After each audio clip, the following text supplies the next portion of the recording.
പൗലോസ് റോമക്കാർക്ക് എഴുതിയ ലേഖനം 10 അധ്യായം. നിയമത്തിൻ്റെ പരിപൂർത്തി. സഹോദരരെ, എൻ്റെ ഹൃദയപൂർവ്വമായ ആഗ്രഹവും ഇസ്രായേലിനു വേണ്ടി ദൈവത്തോടുള്ള എൻ്റെ പ്രാർത്ഥനയും അവർ രക്ഷിക്കപ്പെടണം എന്നതാണ്. അവർക്ക് ദൈവത്തെക്കുറിച്ച് തീക്ഷ്ണതയുണ്ടെന്ന് ഞാൻ സാക്ഷ്യപ്പെടുത്തുന്നു. ആ തീക്ഷ്ണത ശരിയായ അറിവിൻ്റെ അടിസ്ഥാനത്തിലല്ലെന്നേ ഉള്ളൂ. എന്നാൽ ദൈവത്തിൻ്റെ നീതിയെക്കുറിച്ച് അവർ അന്യരാകൊണ്ടും തങ്ങളുടെ തന്നെ നീതി സ്ഥാപിക്കാൻ വ്യഗ്രത കാണിക്കുന്നതുകൊണ്ടും ദൈവനീതിക്ക് അവർ കീഴ്വഴങ്ങിയില്ല. വിശ്വസിക്കുന്ന ഏതൊരുവനും നീതീകരിക്കപ്പെടുന്നതിന് ക്രിസ്തു നിയമത്തെ പൂർത്തീകരിച്ചിരിക്കുന്നു. എല്ലാവർക്കും രക്ഷ. നിയമാധിഷ്ഠിതമായ നീതി പ്രവർത്തിക്കുന്നവർക്ക് അതുമൂലം ജീവൻ ലഭിക്കും എന്ന് മോശെ എഴുതുന്നു.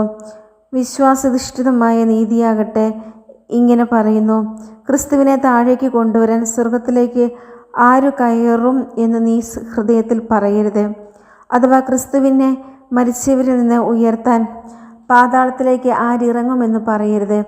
എന്നാൽ പിന്നെ എന്താണ് പറയുന്നത്? വചനം നിനക്ക് സമീപസ്ഥമാണ്, നിന്റെ അധരത്തിലും നിന്റെ ഹൃദയത്തിലും അതുണ്ട്. ഞങ്ങൾ പ്രസംഗിക്കുന്ന വിശ്വാസത്തിൻ്റെ വചനം തന്നെ. ആകയാൽ യേശു കർത്താവാണ് എന്ന് അധരം കൊണ്ട് ഏറ്റുപറയുകയും ദൈവം അവനെ മരിച്ചവരിൽ നിന്ന് ഉയർപ്പിച്ചു എന്ന് ഹൃദയത്തിൽ വിശ്വസിക്കുകയും ചെയ്താൽ നീ രക്ഷ പ്രാപിക്കും. എന്തുകൊണ്ടെന്നാൽ മനുഷ്യൻ ഹൃദയം കൊണ്ട് വിശ്വസിക്കുകയും തന്മൂലം നീതീകരിക്കപ്പെടുകയും ചെയ്യുന്നു. അവൻ അധരം കൊണ്ട് ഏറ്റുപറയുകയും തന്മൂലം രക്ഷ പ്രാപിക്കുകയും ചെയ്യുന്നു. അവനിൽ വിശ്വസിക്കുന്ന ഒരുവനും ലജ്ജിക്കേണ്ടി വരികയില്ല എന്നാണല്ലോ വിശുദ്ധ ഗ്രന്ഥം പറയുന്നത്. യഹൂദനും ഗ്രീക്കുകാരനും തമ്മിൽ വ്യത്യാസമില്ല. ഒരുവൻ തന്നെയാണ് എല്ലാവരുടെയും കർത്താവ്.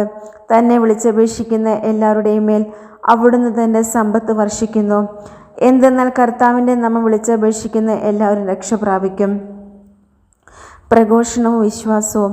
എന്നാൽ തങ്ങൾ വിശ്വസിച്ചിട്ടില്ലാത്ത ഒരുവനെ അവർ എങ്ങനെ വിളിച്ചപേക്ഷിക്കും? ഒരിക്കൽ കേട്ടിട്ടില്ലാത്തവനിൽ എങ്ങനെ വിശ്വസിക്കും?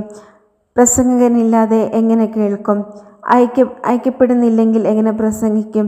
സുവിശേഷം പ്രസംഗിക്കുന്നവരുടെ പാദങ്ങൾ എത്ര സുന്ദരം എന്നാണല്ലോ എഴുതപ്പെട്ടിരിക്കുന്നത്. എന്നാൽ എല്ലാവരും സുവിശേഷം അനുസരിച്ചില്ല. കർത്താവേ, ഞങ്ങളുടെ സന്ദേശം കേട്ടിട്ട് വിശ്വസിച്ചവൻ ആരാണ് എന്ന് യേശയ്യ ചോദിക്കുന്നുണ്ടല്ലോ. ആകയാൽ വിശ്വാസം കേൾവിയിൽ നിന്നും, കേൾവി ക്രിസ്തുവിനെ പറ്റിയുള്ള പ്രസംഗത്തിൽ നിന്നുമാണ്. എന്നാൽ അവർ കേട്ടിട്ടില്ലേ എന്ന് ഞാൻ ചോദിക്കുന്നു. തീർച്ചയായും ഉണ്ട്. എന്തെന്നാൽ അവരുടെ ശബ്ദം ഭൂമി മുഴുവനിലും വ്യാപിച്ചിരിക്കുന്നു, അവരുടെ വചനങ്ങൾ ലോകത്തിൻ്റെ സീമകൾ വരെയും. ഞാൻ വീണ്ടും ചോദിക്കുന്നു, ഇസ്രായേൽ ഇത് ഗ്രഹിച്ചില്ലയോ? മുമ്പേ തന്നെ മോശെ ഇങ്ങനെ പറയുന്നു: ഒരു ജനതയല്ലാത്തവരോട് നിങ്ങളിൽ ഞാൻ അസൂയ ജനിപ്പിക്കും. ബുദ്ധിയില്ലാത്ത ഒരു ജനത്തെ കൊണ്ട് നിങ്ങളെ ഞാൻ പ്രകോപിപ്പിക്കും.